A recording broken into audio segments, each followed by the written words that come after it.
अब मेरे प्यारे बच्चे, सॉल्वेंट एक्सट्रैक्शन आपको बताया था। सॉल्वेंट एक्सट्रैक्शंस लास्ट लेक्चर में था, लेकिन उसका पहला पोर्शन पढ़ाया था। मैंने आपसे कहा था repeated extraction by using small volume of solvent is more efficient as compare to single extraction by using large volume of solvent. तो ये बात हमने लास्ट लेक्चर में एंड की थी। उसका दूसरा पोर्शन स्टडी करते हैं, तो जो सुनिएगा।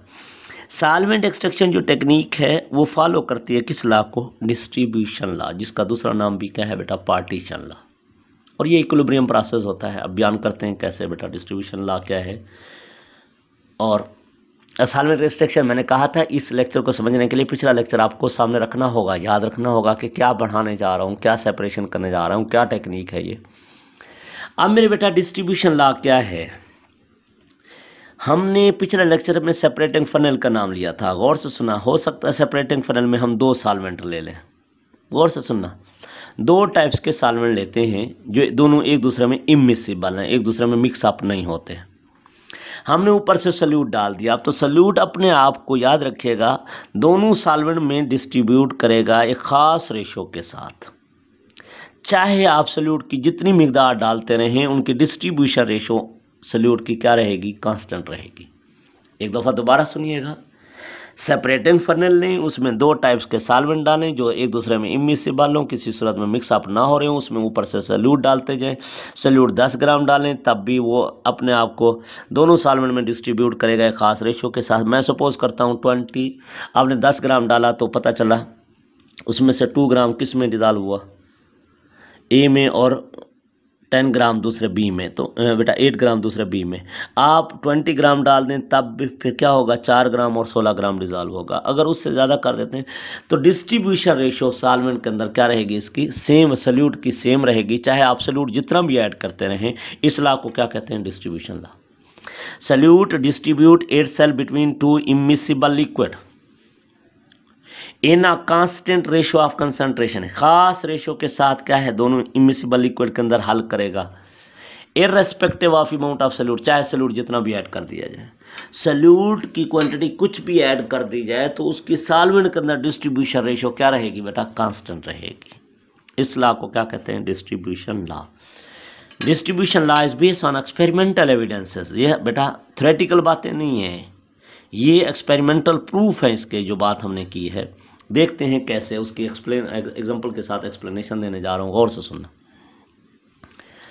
मेरे बेटा। हमने distribution of iodine between two immiscible solvent study की, तो जो सुनिएगा। डिस्ट्रीब्यूशन ऑफ आयोडीन, सल्यूट कौन सा हो गया हमारे पास? आयोडीन। बेटा दो इमिसिबल सॉल्वेंट कौन कौन से? एक water in the presence of KI पढ़ा है, और दूसरा CCl4 है। अब याद रखिएगा, वाटर एक्वस कहलाता है और CCl4 ऑर्गेनिक है। ये एक ऑर्गेनिक लिक्विड है, ऑर्गेनिक सॉल्वेंट है CCl4, और दूसरा वाटर है in the presence of KI। हमारे पास कितने बेटा सॉल्वेंट हो गए? दो, वाटर एंड CCl4। उनके अंदर किसको हल कर रहे हैं? आयोडीन को। जो ही आयोडीन बेटा डालेंगे तो iodine react with iodide ion. कौन सा आयोडाइड आयन? जो पोटाशियम आयोडाइड के अंदर आयोडाइड है वो इससे रिएक्ट कर जाता है और प्रोड्यूस क्या करता है बेटा? Try iodide ion, I3 negative बना देता है इन अ रिवर्सिबल रिएक्शन। यानी I2 रिएक्ट कर रहा है आयोडाइड के साथ, ट्राई आयोडाइड बना रहा है रिवर्सिबल रिएक्शंस में। और आपको पता है जहाँ रिवर्सिबल रिएक्शन होगा तो वहाँ डायनामिक इक्विलिब्रियम एस्टेब्लिश होगा। अब डायनामिक इक्विलिब्रियम का मतलब क्या है? अब ये ध्यान में रखना, इधर थोड़ी सी तवज्जो देना। I2 is non polar solute and this will be only soluble in the non polar solvent CCl4। I3 iodide ion only soluble in the water. Iodine पानी में हल हो रही है ट्राई आयोडाइड की शक्ल में वाटर के अंदर, और I2 की शक्ल में होती है तो वो सॉल्युबल होती है CCl4। जब I2 CCl4 में होती है पर्पल कलर होता है, I3 पानी में हल होती है तो बेटा क्या है? Brown colour. अब यहाँ पे डायनामिक इक्विलिब्रियम को समझने की कोशिश करना। आयोडीन शिफ्ट होती है CCl4 से निकल के किस में आती है? वाटर में। वाटर से निकल के किस में आती है? कार्बन टेट्रा क्लोराइड में। तब कौन से बेटा? एक ऐसी स्टेज आएगी जितना आयोडीन CCl4 से ट्रांसफ़र हो रही है ट्राई वाटर में और उतना ही वाटर से CCl4 में, तो वो स्टेज क्या कहलाएगी? डायनामिक इक्विलिब्रियम आ जाएगी। तो ये सल्यूट अपने आप को दो इमिसिबल सॉल्वेंट में हल कर रहा है। CCl4 के अंदर हल कर रहा है I2 की शक्ल में, और वाटर के अंदर हल कर रहा है I3 की शक्ल में। अब मेरे प्यारे बच्चे, मैंने अभी कहा था एट डायनामिक इक्विलिब्रियम पे क्या होगा, डायनामिक इक्विलिब्रियम पे क्या होगा, गौर करो। Rate at which iodine passes from CCl4 to water equal to rate at which it passes from water to CCl4। क्या कह रहा था, CCl4 से किसकी तरफ, वाटर की तरफ, और वाटर से किसकी तरफ, CCl4 की तरफ ट्रांसफर होती रहेगी। क्लियर।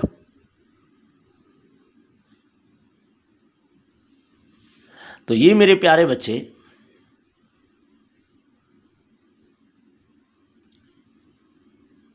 ये डायनामिक इक्विलिब्रियम आ जाएगा।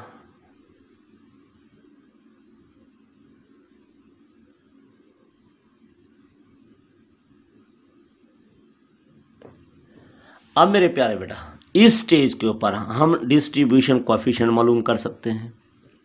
जब डायनामिक इक्विलिब्रियम एस्टेब्लिश हो जाएगा तो हम डिस्ट्रीब्यूशन कोएफिशिएंट मालूम कर सकते हैं। डिस्ट्रीब्यूशन कोएफिशिएंट को K से ज़ाहिर किया जाता है। K क्या है, ratio of concentration of iodine in CCl4 concentration of triiodide in the water.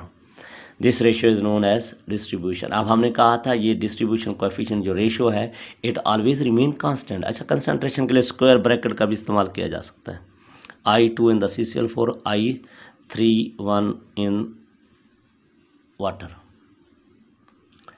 तो मेरे प्यारे बच्चे,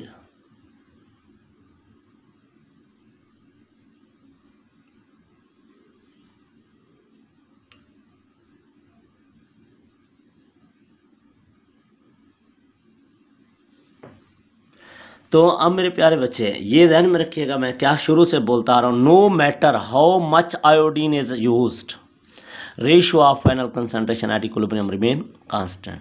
चाहे आप उस सोल्यूशन के अंदर जितना आयोडीन ऐड करते रहें उसकी डिस्ट्रीब्यूशन रेशियो क्या रहेगी, कांस्टेंट रहेगी, क्योंकि हमने स्टेटमेंट में पढ़ा था solute distribute itself between two immiscible liquid in a constant ratio of concentration irrespective of amount of solute. चाहे सोल्यूट जितना भी ऐड कर दिया जाए, सोल्यूट की डिस्ट्रीब्यूशन रेशियो दो इमिसिबल सॉल्वेंट के अंदर क्या रहेगी, कांस्टेंट रहेगी। तो ये रेशियो हमेशा कांस्टेंट रहेगी चाहे जितनी आयोडीन ऐड करते रहें। अच्छा, मैं और आप चाह रहे हैं कि आयोडीन पानी में भी हल हुई पड़ी और CCl4 में भी। अब हम चाहते हैं आयोडीन मुकम्मल पानी से निकाल लें, आयोडीन मुकम्मल पानी से निकाल लें। तो पानी से आयोडीन को कैसे निकालेंगे मेरे बेटा, मेरी बात तो जो सुनिएगा। हम उस सॉल्यूशन के अंदर, आपको मैं शुरू में बता चुका हूँ, वाटर पोलर सॉल्वेंट है, carbon tetrachloride non polar solvent है। तो जो सुनता है ना, वाटर एक पोलर है, CCl4 एक नॉन पोलर है। अब जो आयोडीन है I2 is a non polar solute, non polar solute. अब जो नॉन पोलर होगा it will dissolve more in the non polar solvent. तो आयोडीन जो I2 है वो ज़्यादा सारा सॉल्युबल होगी CCl4 में। तो अब मेरे प्यारे बच्चे, हम उस सॉल्यूशंस के अंदर CCl4 डालना शुरू कर दें जहाँ पे आयोडीन पानी के अंदर है। जो ही CCl4 ऐड करते जाएंगे एक्वा सोल्यूशन में जिसके अंदर ट्राईआयोडाइड पड़ा है, तो iodine will transfer from water to organic layer यानी CCl4 में। आयोडीन वाटर से निकल के किस में आना शुरू हो जाएगी, CCl4 में। अब हमें कैसे पता चलेगा वाकई CCl4 वाटर से CCl4 में जा रही है। तो मेरे प्यारे बच्चे, उसी के अंदर डालने से ब्राउन कलर किसका, ट्राईआयोडाइड वाला जो पानी में था वो फेड हो जाएगा, ख़त्म होता जाएगा, और पर्पल कलर ज़्यादा से ज़्यादा होता जाएगा ऑर्गेनिक लेयर में। और इसके लिए आप लोगों ने जो ही CCl4 डालते जाएं उसके लिए अच्छे तरीके से शेक करते जाएं। जितना ज़्यादा शेक करेंगे उतना सल्यूट और सॉल्वेंट के आपस में कांटेक्ट होने के चांसेस ज़्यादा से ज़्यादा होंगे। जब कांटेक्ट के चांसेस ज़्यादा से ज़्यादा होंगे तो मेरे प्यारे बच्चे, सल्यूट आयोडीन वाटर से निकल के ज़्यादा से ज़्यादा किस में जाएगा, CCl4 में जाएगा। क्लियर। तो हम लोग ने ये शेक क्यों कर रहे हैं, CCl4 को डाल के शेक इसलिए कर रहे हैं ताकि ज़्यादा से ज़्यादा आयोडीन CCl4 को टच करे, और जितनी आयोडीन CCl4 को टच करती जाएगी वो वाटर से निकल के किस में आती जाएगी, CCl4 में आती जाएगी। क्लियर। तो अब दोबारा एक दफ़ा सुनिएगा, ये सवाल क्या किया था कि हम लोग चाहते हैं आयोडीन को पानी में से निकालें।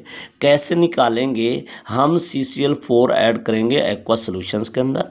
आयोडीन ट्रांसफ़र हो जाएगी एक्वस लेयर से किस में? ऑर्गेनिक लेयर कार्बन टेट्राक्लोराइड के अंदर। कैसे पता चलेगा? Brown colour after iodide and fades होता जाएगा और purple colour of iodine appear होता जाएगा। अच्छे तरीके से सेपरेशन करने के लिए, to achieve good separation, two liquid are gently shaken. मैंने अभी आपसे कहा इन दोनों लिक्विड्स को अच्छे तरीके से शेक करते जाओगे, CCl4 डालते जाओ और शेक करते जाओ। जितना ज़्यादा शेक करते जाओगे जेंटली, तो उससे एरिया ऑफ कंटेक्ट क्या हो जाएगा? इंक्रीज हो जाएगा। They are gently shaken to increase the area of contact. जो ही एरिया ऑफ कंटेक्ट ज़्यादा होगा तो they it will improve the chances of transfer. इससे आयोडीन मॉलिक्यूल के ट्रांसफ़र होने के चांसेस ज़्यादा से ज़्यादा हो जाएंगे। इस तरह आयोडीन बेटा जब एक वक्त आएगा ब्राउन कलर फेड्स हो जाएगा और सिर्फ क्या होगा? पर्पल कलर होगा। और वो इसका मतलब है सारी की सारी आयोडीन पानी को छोड़ के किस में आ चली आई है? CCl4 में। फिर आप लोगों पिछले लेक्चर को सामने रखते हुए आपको याद होगा सेपरेटिंग फनल का नोजल ओपन करेंगे, दोनों लिक्विड्स को वाटर और इम्प्योरिटीज़ को अलग कर देंगे, एक्वस और ऑर्गेनिक कंपाउंड यानी CCl4 और ऑर्गेनिक कंपाउंड्स को अलग कर लेंगे, आयोडीन को CCl4 और आयोडीन को पर्पल कलर को अलग, वाटर को अलग कर लेंगे। इस तरह हम लोग आयोडीन को कम्प्लीटली वाटर से निकाल सकते हैं by using CCl4। CCl4 is the solvent. मैंने आपसे कहा था सॉल्वेंट का इस्तेमाल करना सॉल्वेंट एक्सट्रैक्शन कहलाता है। सॉल्वेंट का इस्तेमाल करके सोल्यूशन में से सोल्यूट को सेपरेट करना क्या कहलाता है? सॉल्वेंट एक्सट्रैक्शन कहलाता है। ये था मेरे प्यारे बच्चे कि सॉल्वेंट एक्सट्रैक्शन एक्चुअली कौन सा है? इक्विलिब्रियम प्रोसेस है, इक्विलिब्रियम प्रोसेस है। और मेरे प्यारे बच्चे डिस्ट्रीब्यूशन लॉ को फाइनल करता है। दूसरा मैंने कहा एक्सपेरिमेंटल एविडेंसेस पे बेस करता है। तीसरा बेटा मैंने कहा फिर इसकी एक explanation the, distribution of iodine in between two immiscible liquid water and CCl4 dynamic equilibrium बताया। फिर उसमें डिस्ट्रीब्यूशन कोएफिशिएंट की बात की। फिर उसके बाद मेरे प्यारे बेटा सेपरेशंस की बात की। मुझे उम्मीद है ये भी आपको अच्छे तरीके से समझ आ गया होगा।